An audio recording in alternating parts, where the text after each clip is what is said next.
नमस्कार। आज हम बात कर रहे हैं भारत के मैन्युफैक्चरिंग सेक्टर में करियर की, खासकर उन लोगों के लिए जिन्होंने आईटीआई या डिप्लोमा किया है। हमारे पास ना इस पर हुई एक खास बातचीत के कुछ मुख्य बिंदु हैं, तो उनसे समझेंगे कि भाई इस फील्ड में एंट्री कैसे होती है, कौन से हुनर आजकल चाहिए और आगे बढ़ने के क्या मौके हैं। तो चलिए सीधे मुद्दे पर आते हैं, देखते हैं कि इस क्षेत्र में पैर जमाने के लिए, आगे बढ़ने के लिए क्या जानना जरूरी है।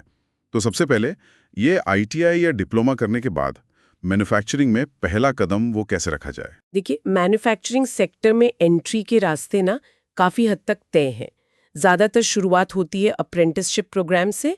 इसके अलावा जैसे नीम स्कीम्स हैं, सरकारी स्कीम्स हैं, ये नेशनल एम्प्लॉयबिलिटी एनहांसमेंट मिशन वाली, या फिर कई बड़ी कंपनियां वो खुद के ट्रेनिंग प्रोग्राम चलाती हैं।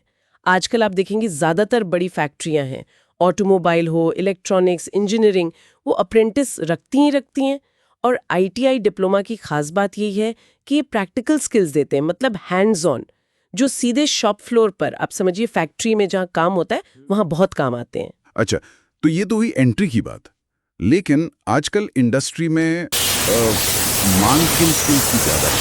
मतलब कौन से ट्रेड हैं जिन पर ध्यान देना है? हाँ, बिल्कुल।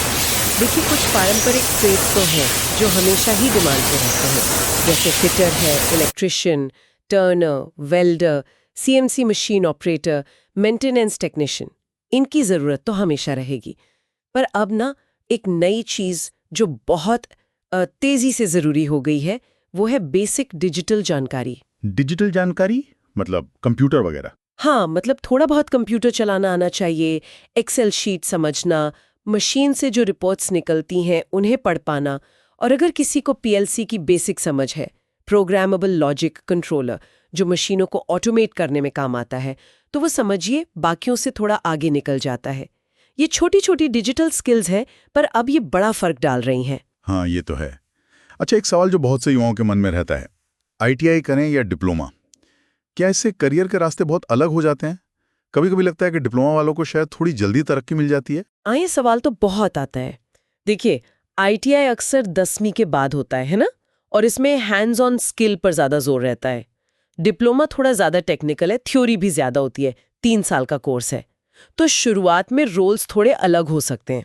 जैसे आईटीआई वाले अक्सर टेक्नीशियन लेवल से शुरू करते हैं, डिप्लोमा वालों को कभी कभी सीधे जूनियर सुपरवाइजर या क्वालिटी इंस्पेक्टर जैसे रोल मिल जाते हैं। लेकिन अगर आप लंबे समय में देखें ना, तो दोनों के लिए तरक्की के रास्ते खुले हैं। असली फर्क इस बात से पड़ता है कि कौन लगातार सीखता रहता है, खुद को अपडेट रखता है। सिर्फ डिग्री से ज्यादा जरूरी है वो सीखने की इच्छा। सही कहा। तो ये जो लगातार सीखने की बात है, क्या कुछ खास शॉर्ट टर्म कोर्स पे हैं जो मदद कर सकते हैं? हाँ, बिल्कुल है। आजकल कई अच्छे शॉर्ट टर्म कोर्स हैं जो आपके रिज्यूमे को मजबूत बनाते हैं। जैसे सरकार की एनएसडीसी है, नेशनल स्किल डेवलपमेंट कॉर्पोरेशन, या एमएसएमई के ट्रेनिंग सेंटर्स हैं। कई प्राइवेट संस्थान भी हैं अच्छे। आप सीएनसी प्रोग्रामिंग सीख सकते हैं, पीएलसी और ऑटोमेशन के बेसिक्स जान सकते हैं, इंडस्ट्रियल सेफ्टी पर कोर्स कर सकते हैं, या फिर क्वालिटी मैनेजमेंट के तरीके जैसे 5S, काइजन, टीक्यूएम, टीपीएम, इन पर भी छोटे कोर्स होते हैं। ये 1 से 3 महीने के कोर्स भी काफ़ी मदद करते हैं इंडस्ट्री के हिसाब से तैयार होने में। कई लोगों को ये भी लगता है कि मैन्युफैक्चरिंग शायद अब उतनी आकर्षक फील्ड नहीं रही, ग्रोथ धीमी है। क्या इसमें अब भी टिके रहने और एक अच्छा लंबा करियर बनाने की गुंजाइश है? देखिए, ये धारणा थोड़ी सी गलत है। मैन्युफैक्चरिंग आज भी हमारी अर्थव्यवस्था की रीढ़ है, और मेक इन इंडिया जैसी पहलों से तो इस पर और भी जोर दिया जा रहा है।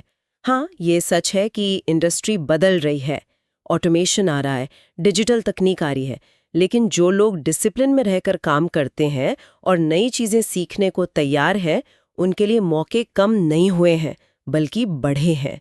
एक अच्छा टेक्नीशियन अगर वो मेहनत करे, लगातार स्किल अपग्रेड करे, तो वो शिफ्ट इंचार्ज, प्रोडक्शन ऑफिसर, यहाँ तक कि प्लांट सुपरवाइजर तक बन सकता है। बस ज़रूरत है बदलाव को अपनाने की। जो नई टेक्नोलॉजी सीखेगा, नए तरीके अपनाएगा, वो ज़रूर आगे बढ़ेगा। बिल्कुल। तो अगर कोई आज इस फील्ड में आ रहा है, नया है, तो आप उसे 3 सबसे जरूरी सलाह क्या देंगे? हाँ, 3 बातें हैं जो ध्यान में रखनी चाहिए। पहली, किसी भी काम को छोटा मत समझिए। शॉप फ्लोर पर हर काम, सफाई भी क्यों न हो, कुछ सिखाता है, अनुशासन, प्रोसेस।